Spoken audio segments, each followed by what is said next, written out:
So today's June 16th. We have white ivory and we have giant white today.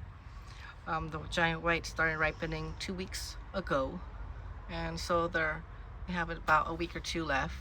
And then the ivory, they just started to ripen this week.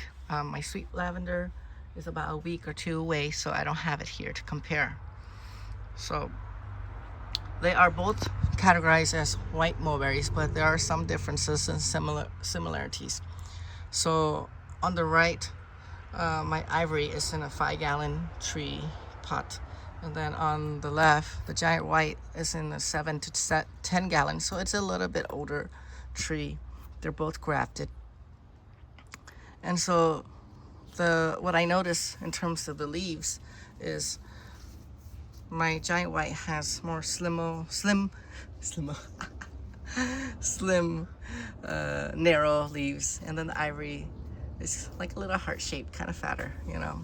So I wouldn't say their difference is the color of the green leaves, because it really depends if they have any micronutrition deficiencies. So that's not important. So we wouldn't say the color of the leaves are different, because it can change. It can be, it really depends. So they're both fertilized on the same schedule, relatively near to each other, so same climate, same productivity for me. So let's get to the difference. So this is white, but when they start ripening, they're white, but then they turn with a hue of pink to like purple, but they're quite different than my pearl mulberry, which I reviewed last year. It's a pearl takes forever to ripen, so it's nowhere near right now. So they're not the same. And then we have the giant white right here, and most of it has been harvested. The really ripe ones from my kids earlier, so I don't have the best one to compare, but they're not the same. So we'll see if we can get some of this and compare side by side. Let me see.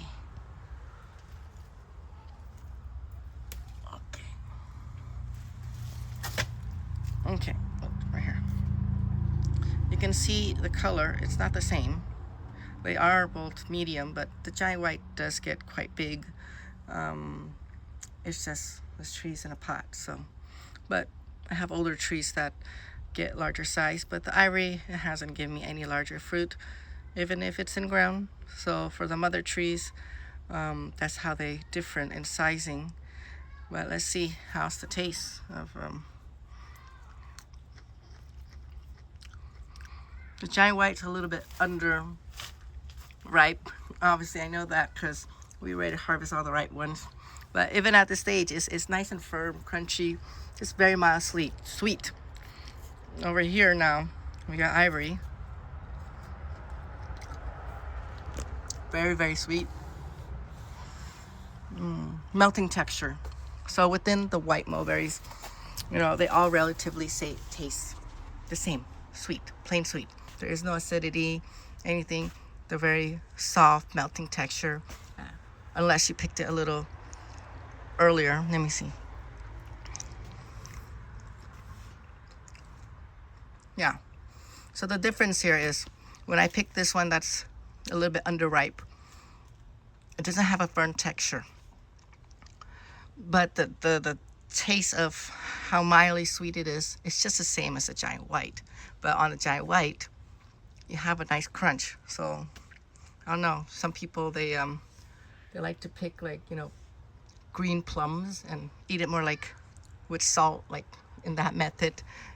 So when they're thinning the fruit, they use it that way. So if you have that type of thing, you like to eat your fruit that way, then maybe the giant white has that advantage for you when you like to pick, because you won't get that with the ivory, because if you pick it underripe, it won't be the same. It just doesn't work that way. But otherwise, I would recommend any white mulberry you can find locally. Grafted is best, because seedling, you don't know what you get, male, female, mostly you smell. And then the fruits are really small, or I don't know. If you're growing for, animal feed, then go for seedling. But I wouldn't recommend buying any seeds from Etsy or eBay and then growing, because it's gonna be a little bit disappointing in comparison. So you can either root cutting or graft, known cultivars.